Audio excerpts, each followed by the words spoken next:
All right, let's begin. Welcome, everybody. So you've just turned in homework number 3, right? So homework number 4 is due on Tuesday of next week. I haven't yet posted that to Blackboard, but I will immediately after class. So that should be available for you to work on after today's class. We're talking about hydrostatic forces on curved surfaces today. So there's just going to be a direct relationship between the types of problems you see in the examples today and that assignment. Looking a little bit further into the future, on Thursday the 3rd of October, we're going to have our first exam. And that covers chapters 2 and 3 in the book. All of the lectures we've had this semester up through and including the lecture that we'll have the day before the exam, Tuesday.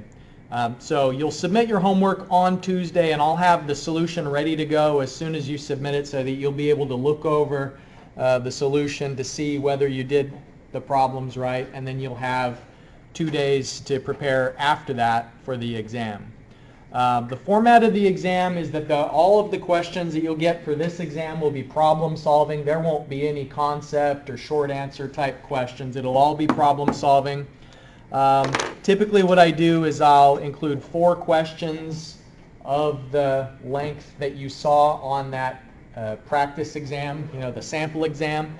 Sometimes what I do though is I would take like the last problem and split it up into 2 small problems. And so there might be like 3 normal length problems and then 2 short problems. But in general, the 75 minutes that you'll have to take the exam should be more than enough.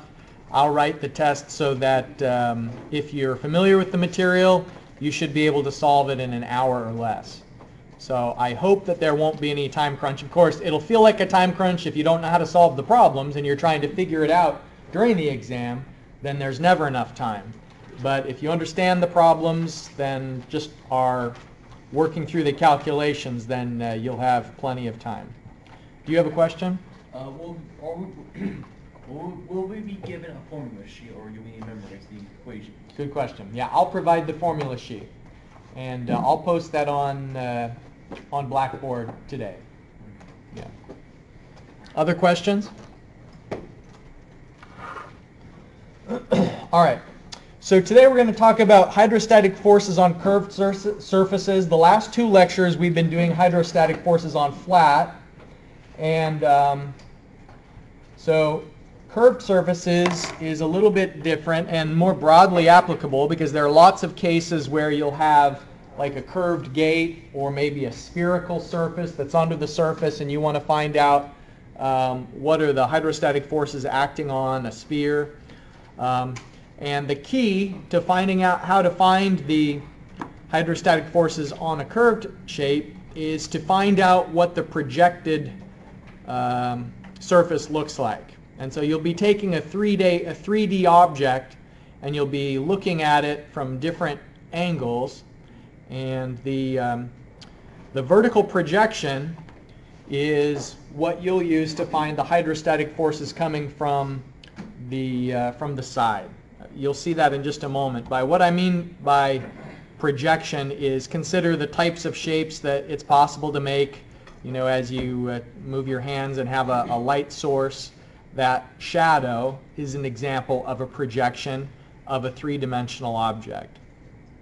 And in drafting, it's common to take a complicated object and then represent it from different angles, from different directions, and the shape that the projection would make. And so if we had a light source to the side of this object and the light was shining through, then you can see the shape that would be traced by that light source as it comes up on a plate or a paper.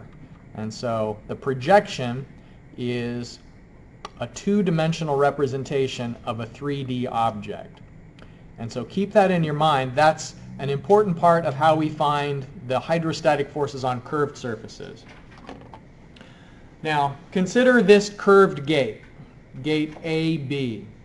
All of the examples that we worked on Thursday last week and Tuesday last week, those were all flat surfaces, but this one's curved, And what we're going to want to find out in problems like this is the magnitude and the line of action of the hydrostatic force.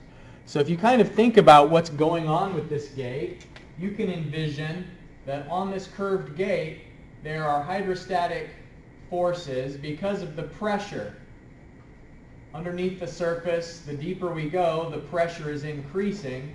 But what also makes this a little bit tricky is that the direction of the pressure is always going to be normal to the shape of the object at a given point. And so we want to integrate that varying pressure over the shape that's constantly changing direction and find out if we're going to have a pressure acting over an area, then what's the equivalent hydrostatic force? What's the magnitude and the line of action, meaning the direction, the angle that it makes.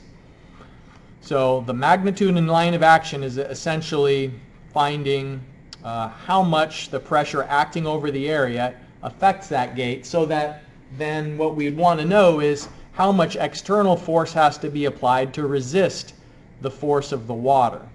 So maybe it's a connection at A and B, and we're trying to figure out how strong does that connection with the gate and the frame that the gate is fastened into.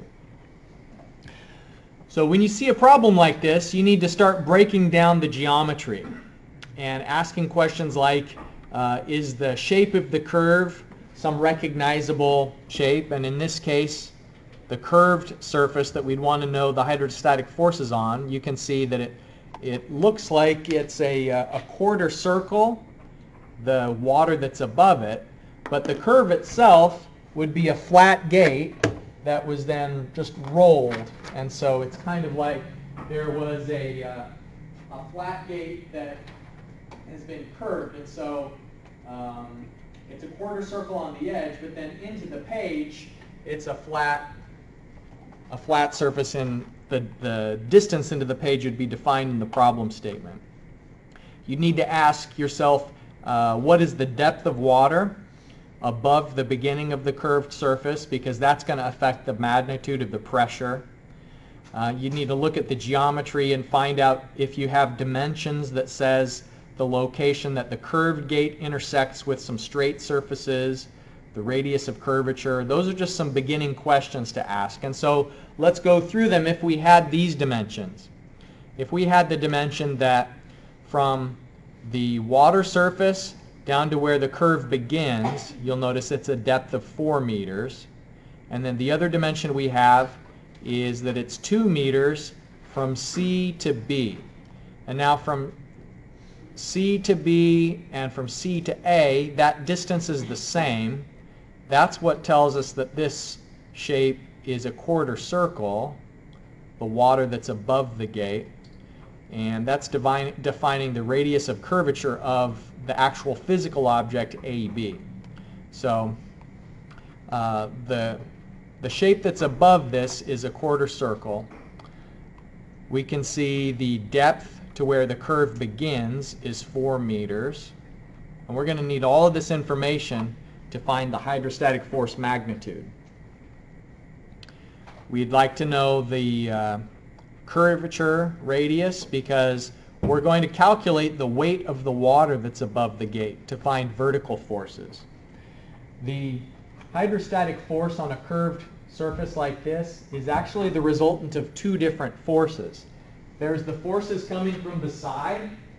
There's the hydrostatic forces pushing on the gate from the side, but then there's also some weight of the water above the gate.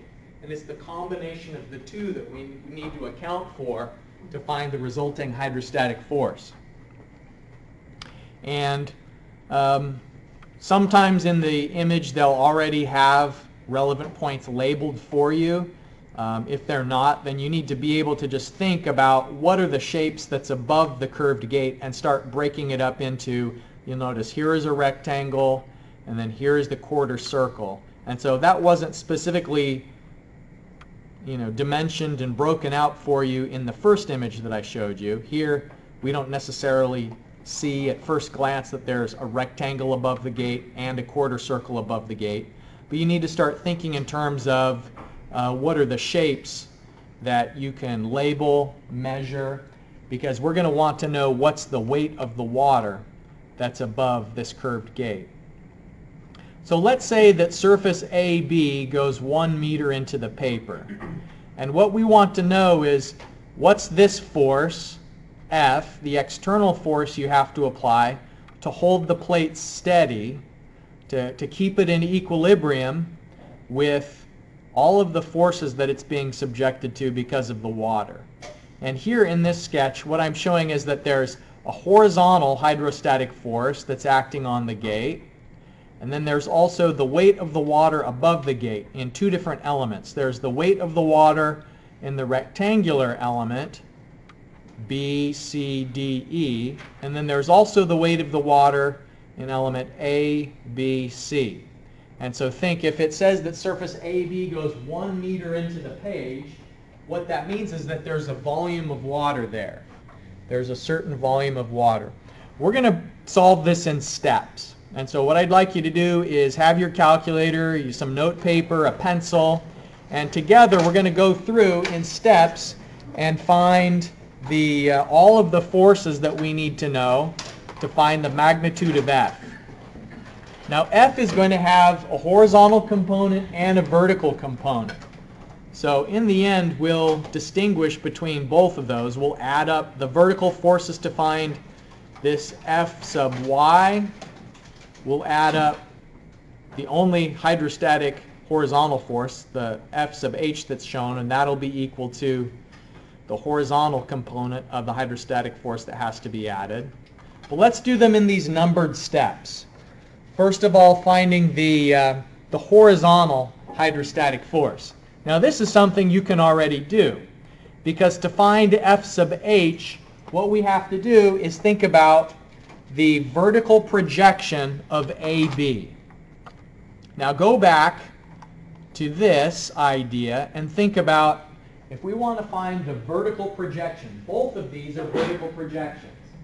You know, we have a vertical surface, vertically oriented wall, and the light is shining onto that vertically oriented wall, and so the three-dimensional object is represented as a projection. Same thing here. So in the case of the example that we're working on here, we need to ask ourselves, this curved gate, what does it look like? What does its projection look like? If we were going to be shining, a light, then the projection would have a shape that is 2 meters tall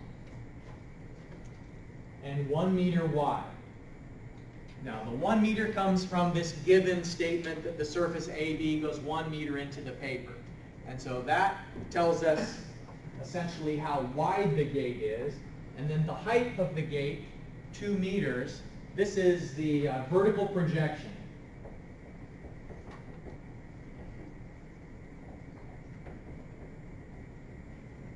So to find F sub h, you're essentially saying I've got a vertical gate under the water at some depth, and you've already been through the process to find the magnitude and location of that force. So first of all, the magnitude, F, how do you find the magnitude of the force on a flat surface? What's the formula for that? F. You did this Thursday and Tuesday last week. Multiply the volume by the specific weight, the area. Well, the volume is, we're going to use the volumes for the vertical forces, but for the horizontal forces, we're going to say, what's P bar, meaning the pressure at the centroid, and the area. And so we have to ask ourselves, this projection, what is the centroid of the projection?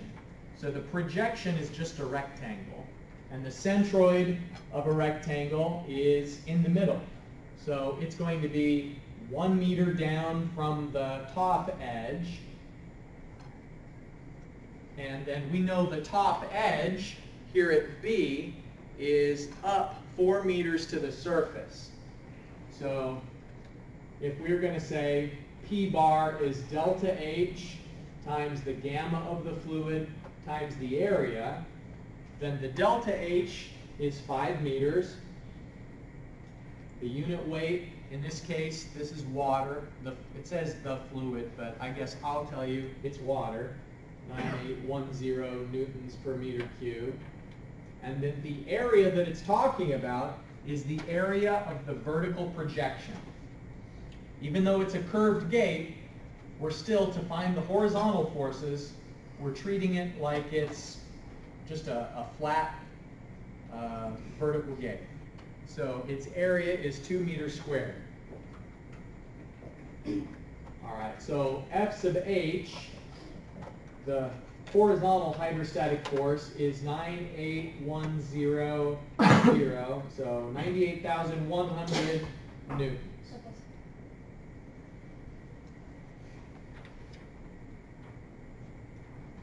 Okay, so that's the projection of this curved gate.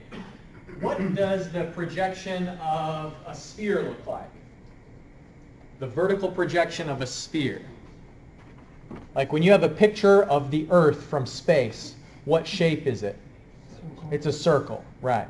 So when you see a three-dimensional object, you have to ask yourself, like, what does the projection look like? In this case, just a rectangle. So that's the answer to part one, the magnitude of the horizontal hydrostatic force. Two, find the vertical force F sub V. All right, so F sub V is going to be the weight of the water in that element B, C, D, E.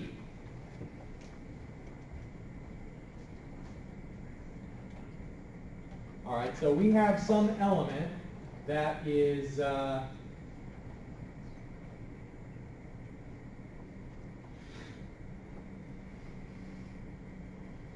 2 meters wide, 1 meter deep, and 4 meters of vertical distance. And so we want to know what's the weight of the water.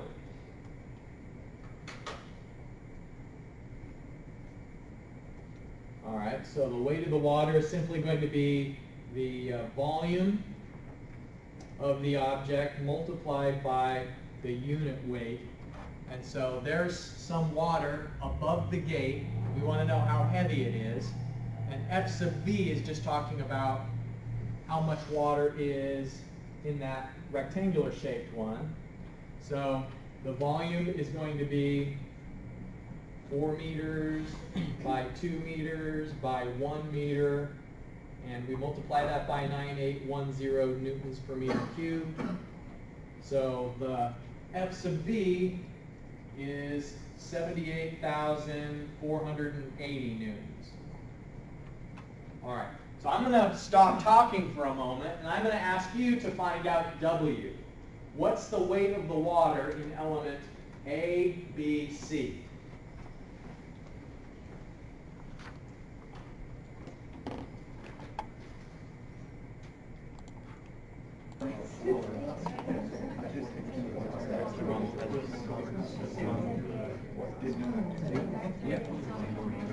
Okay, so just to review what we already did so far, we found the hydrostatic force, the horizontal component of the hydrostatic force acts on the vertical projection. So the force direction is horizontal, but it's acting on a vertical surface. The vertical projection tells us the horizontal force. And so that's where we'd found the 98 kilonewtons for the horizontal force, and the weight of the water that I did for this box element was 78 kilonewtons. And what you've just calculated is the weight of the water in an element that looks like this. So it's like a wedge, 1 meter in depth, and then the quarter circle. So the weight of the water there should be 30,819 newtons. Anybody else get the same thing? Okay, good. Very good. So let's look at what we know so far. We know both of the vertical force components. There's only two. You know, once we're above this box, we're at the air, and the air isn't adding any weight to the gate. So we've got the two vertical components that contribute to F, and we know the sole horizontal component that contributes to F. And so we can add them up. We can find out that the sum of the horizontal forces is 98,100 newtons. So if we're saying, you know, this external force to hold the gate steady, if it's going to be in equilibrium, if this gate AB is in equilibrium, then we have to resist the horizontal force. It's in the equal magnitude but opposite direction. So here I say 98,100, and the arrow is indicating that that's to the left. The horizontal force was to the right, so if we're going to resist it, we have to press to the left. The vertical forces, then it's just going to be the sum of those two vertical forces, the 78,480 from the box-shaped element, the 30,000 from the wedge-shaped element together. That means the vertical forces are 109,000. And then the resultant we can get from the square root of the sum of the squares. So the resultant force, if we were just going to represent it as a single hydrostatic force, the magnitude of it is going to be based on the horizontal component and the vertical component. So 146,870. I'll give you a moment to copy that down, the resultant force.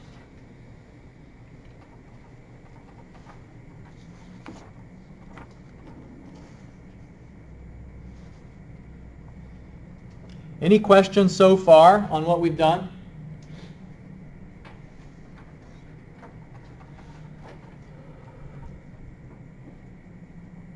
The tricky part is identifying where the forces are located, you know, describing their point of application.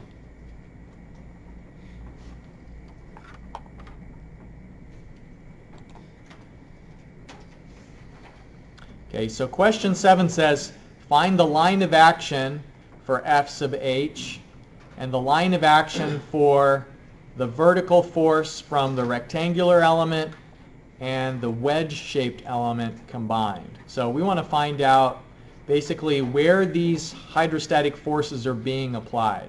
And that could be important if we had, for example, like a hinge at A, and we were trying to find out how big the resisting force at B would need to be to keep the gate closed, something like that. That's one example of where in the past we've used the force location to find out how big the external force would need to be to keep a gate from rotating. All right, so the F sub h, if you were just going to do a vertically oriented flat gate, how would you find out where the force is located? How did we do that when we were talking about flat surfaces? What's the location of this force, F sub h? YCP, that's exactly right. Yeah, so we do the same thing here. We do the YCP for the projected shape. Okay, so step 7, line of action.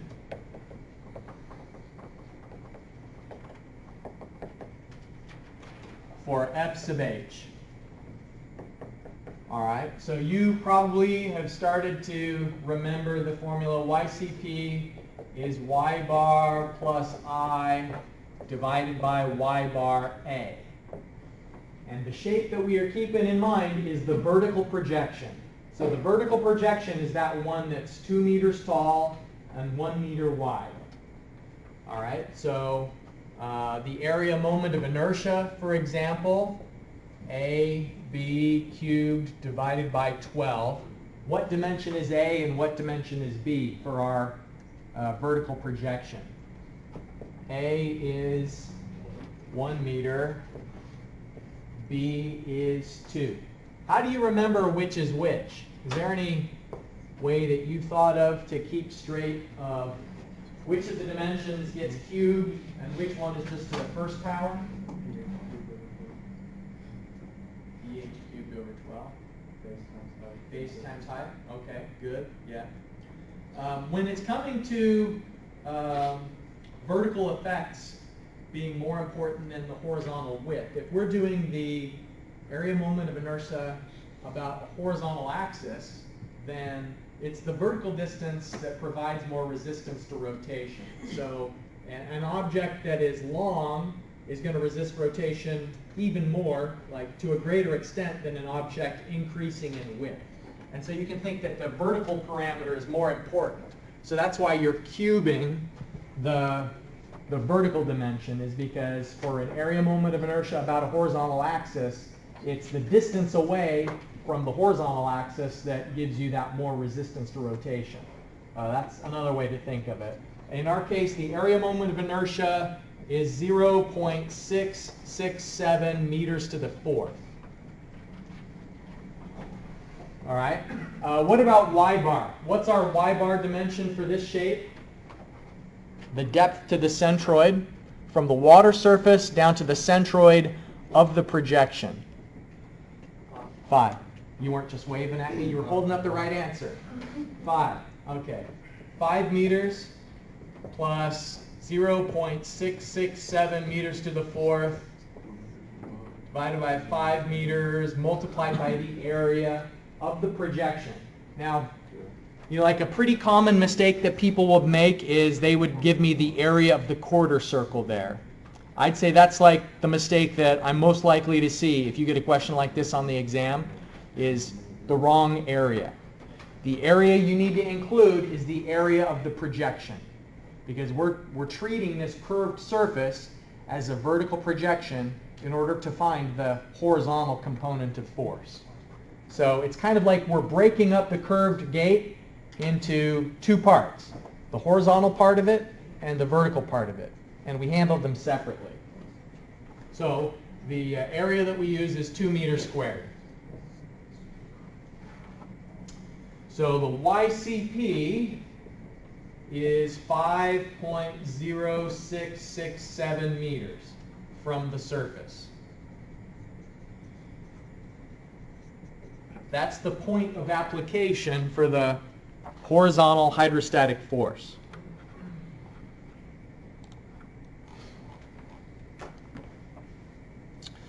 Now, what about the line of action for the vertical forces? We have two vertical forces. We have F sub V and W.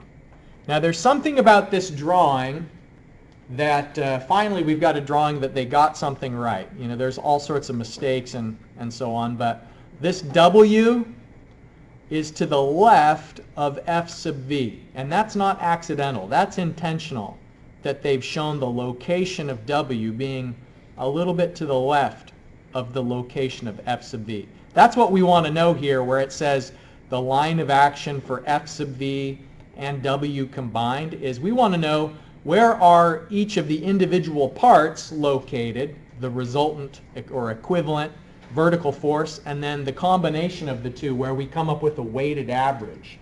That's what we're going to do, is we're going to have a weighted average location of the vertical forces.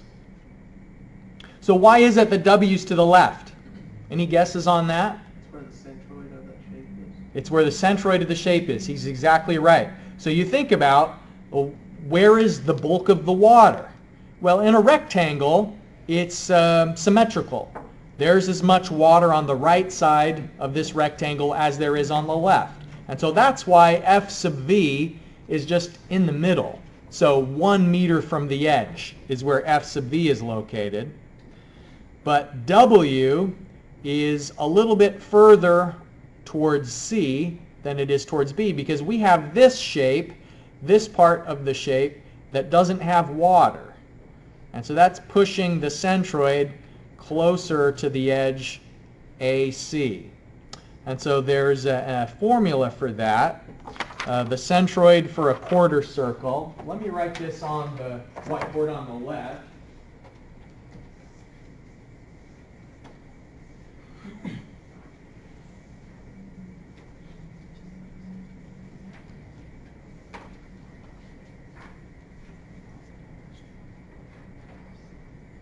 All right, so step 8, we have object B, C, D, E, and that F sub B is just halfway between them. So it's 1 meter from either edge to where F sub B is located. And then the object A, B, C, the force W is located left of center. And the area moment of inertia, the centroid for a quarter circle, C sub x is 4r divided by 3 pi. So let's see, our radius, that distance that sweeps through the quarter circle, the radial distance that we're talking about here is 2 meters. So 4 times 2 meters divided by 3 pi. And if we do that calculation, it's 0.8488 meters. Okay, so now the question is, what is that measuring from? So you can kind of just use reason and logic here. It's saying that the distance to the centroid is 0.8488. And so is that measuring from B or is that measuring from C? It's measuring from C because we know it's to the left of center. So it's not as far as 1 meter away. It's going to be less than a meter. And logically, we can see that more of the force is on the left than on the right. So this dimension 8.8488 is talking about this distance here, 0.8488 meters. So let me bring that up on the PDF just so it gets included in the video. All right, so it's this distance that the 0.8488 meters is describing. So the two forces don't have the same magnitude. F sub V was bigger than W. So where the resultant location of the force is depends on the location of the individual components plus the magnitude of the force. And so if we go back to the magnitude of the forces, this rectangular was 78,480. This W was only 30,819. And so in the end, we'll do a weighted average. I'm saying 1 meter from the left edge applies to the 78,480. 0.8488 meters is the location, but we only weight that as big as the magnitude of the force. And then we divide it by the sum of the two forces, and we come up with the resultant force is going to be 0.957 meters from the left edge of C here towards B. This weighted average is sometimes a little bit tricky, and you have to refresh your memory on why we do it. And then the weighting factor is the magnitude of the force. But now we've characterized everything that we need to know about the hydrostatic force, the magnitude and the location of the horizontal and the vertical forces. We've said how big they are and where they're acting on the gate.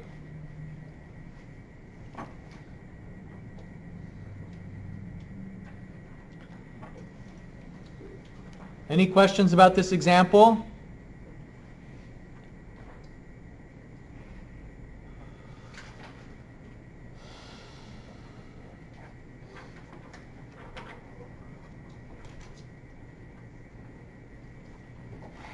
All right.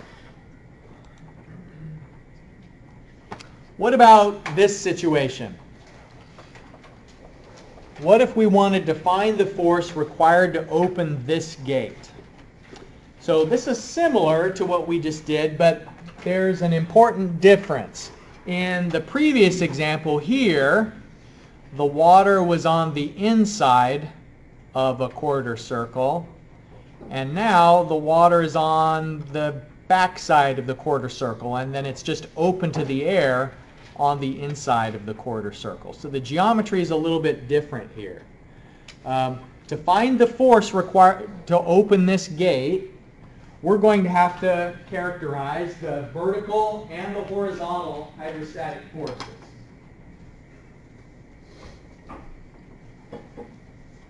So think about what forces are acting on this curved gate. We've got a hinge at B, it goes down,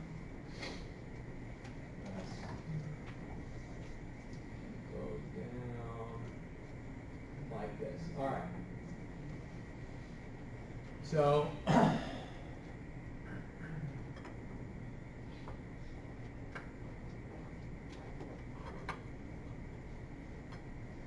there's a projection, and there's a horizontal force acting on that projection. The projection has a centroid. We know how to find the magnitude of the force is related to the depth to the centroid, the area of the projection, that sort of calculation for the hydrostatic force, that's the horizontal component. And then the vertical component is going to be related to the weight of the water. And so there's two elements above the gate. There's a rectangular element, and then there's this, I don't know, what's the opposite of a quarter circle, or the wedge shape? What we'll have to do is we'll have to find out what's the volume of this shape.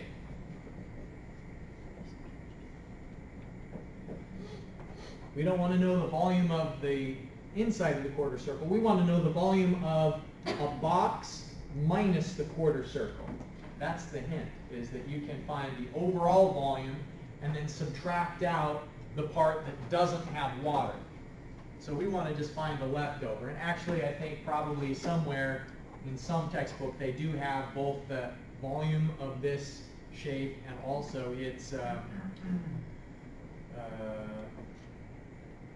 centroid location. But we'll solve it a different way. So what I'm going to do is I'm going to pause.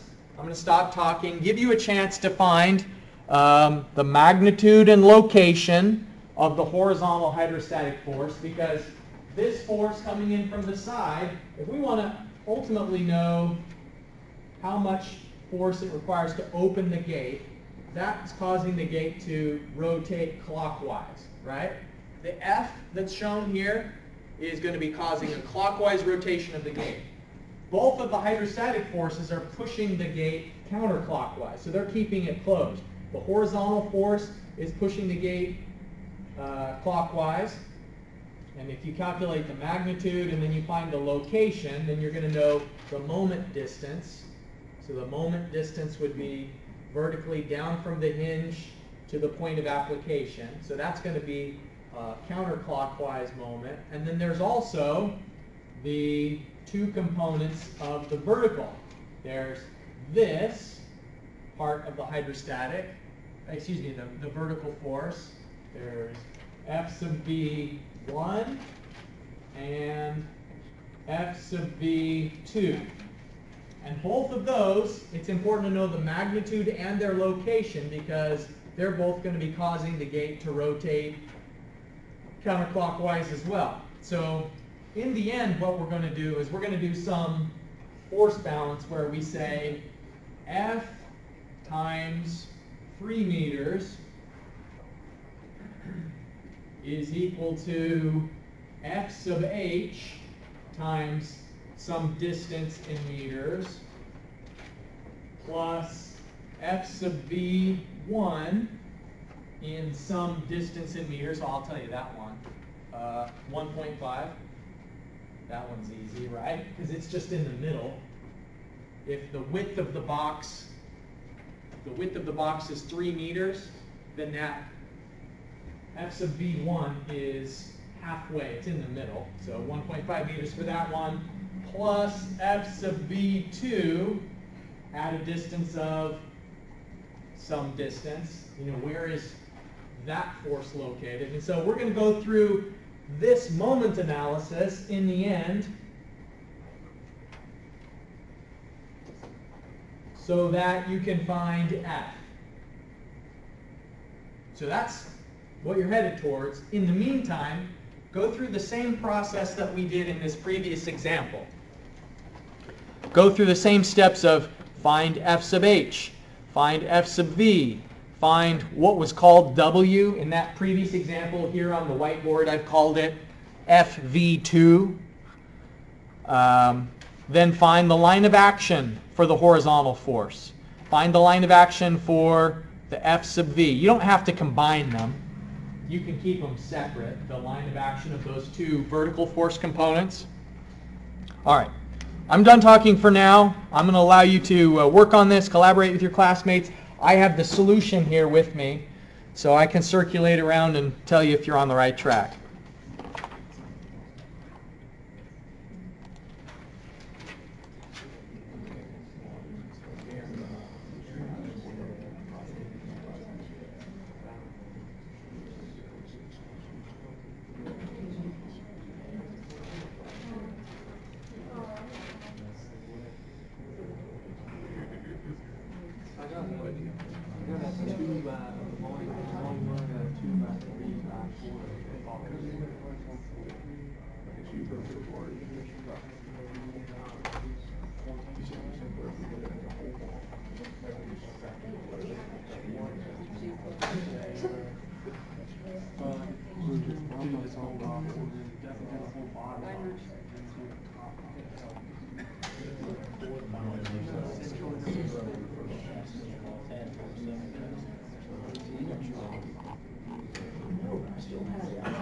Okay, let's go over some of these quantities together and make sure that we all got the same answer. First of all, if we want to find the weight of the water that's above the gate, you can see in this sketch what I've done is I've broken the shape up into some pieces. I said A is the box of water that is above the hinge, and then what I'm calling C is the weight of the water that's above the gate but below the vertical plane that starts at the hinge. So in order to find the volume of the water that's C, I said let's consider the volume of B and subtract out the quarter circle. And I know that many of you took the same approach for that. So to find the volumes, element A is that one that's just the box that's above it, so you can calculate that directly. But to find the weight of the water on that thin sliver that's above the gate but below that element A, you find the volume of element B, subtract out the quarter circle, and what's left over is the volume that has this shape. So did anybody else get the 7.726 cubic meters for that volume? Good. And then once you do, you can find the weight of the water by multiplying it by the unit weight. And now we have two vertical forces. In the other sketch I called it FV1 for this top one of 235 kilonewtons, and then FV2 is the 75.8 kilonewtons. Any questions about this first part? All right, now the location of the vertical forces is a bit tricky, and the thinking there is we know this formula for the distance from the edge to the centroid. So 4r divided by 3 pi, we used that last time, and we know just by inspection that in the overall object B, so the combination of these two shapes, C plus D together is B. So the whole, the sum of the two, has its centroid 1.5 meters from the edge. So we can do a weighted average. We can say that a 3 meter by 3 meter area is going to have its force location 1.5 meters from the edge. And then the components is going to be, this quarter circle area has its centroid located 4r divided by 3 pi, and we now know the weighting factor for C because you've just calculated the volume for that, but we don't know the distance from the edge over to that, but we can find it with this weighted average approach. And so here, for the vertical force location, I'm saying that 36 cubic meters times 1.5 meters from the edge, the sum of the two parts is going to be coming from the two components together. The quarter circle area, here's the remainder above the quarter circle. This is the weight of the water above the gate. And what we don't know is the distance from the edge over to that force location. And so it's going to be the only unknown in this force location equation. This force location equation is essentially a weighted average. It's saying the center of area of the rectangle comes from the center of area of the quarter circle and the area above the gate together. So if you go through that process, you can use it to find what I'm calling here the XCP for element C. This is a little bit of a mind bender, but it does work. What I really ought to do one of these semesters is just go find a reference that says directly what's the centroid for a shape like this, because I know it's out there. You found it? No. Oh, okay. Yeah, that would save a little bit of time. Half the time somebody will Google it. Half the time somebody will Google it on their phone during class and they'll just use that formula. That's fine. Not on a test necessarily. Don't be Googling things on an exam, but during these examples, that's fine. All right, so the vertical force location. Any questions so far on this?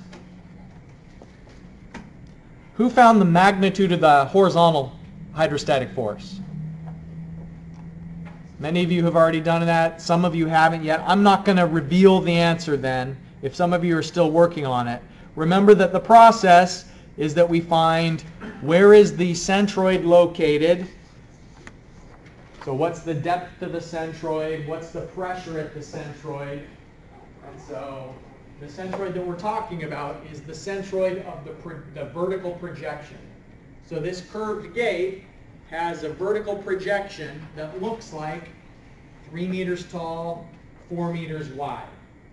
So find the depth of the centroid, the area, the unit weight, and that'll tell you the magnitude of the force. And then the force location we find with the YCP formula.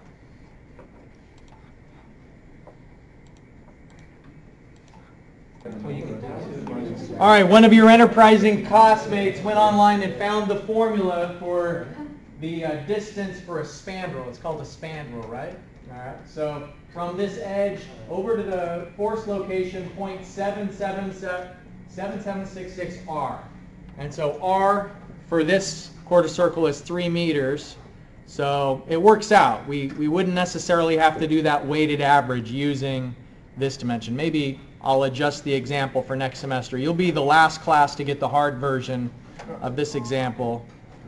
All right. For the horizontal force, it's the pressure at the centroid. The centroid is 3.5 meters down, multiplied by the unit weight and the area. The magnitude is 412 kilonewtons, and that's located at YCP. Anybody else get 3.71? Good. So we've got agreement on the force location. Now the force required to open the gate. Here's what we're doing. We're setting up that moment analysis where F, the unknown force, is going to cause the gate to rotate clockwise, and its moment distance is 3 meters.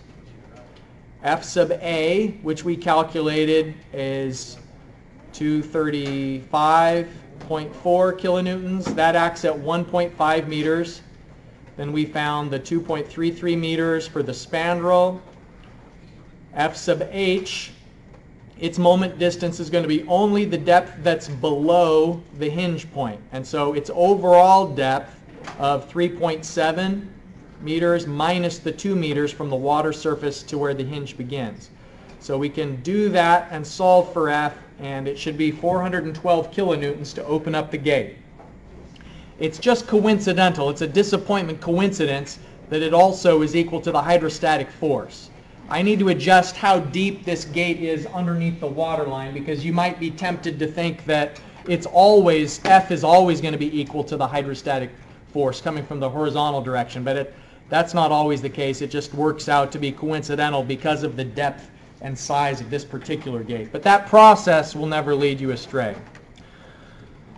So just to reiterate our announcements for today, remember that your next homework assignment will be posted later today related to curved gates, and it's due Tuesday of next week, and then next Thursday we've got the exam. All right, I'll see you next time.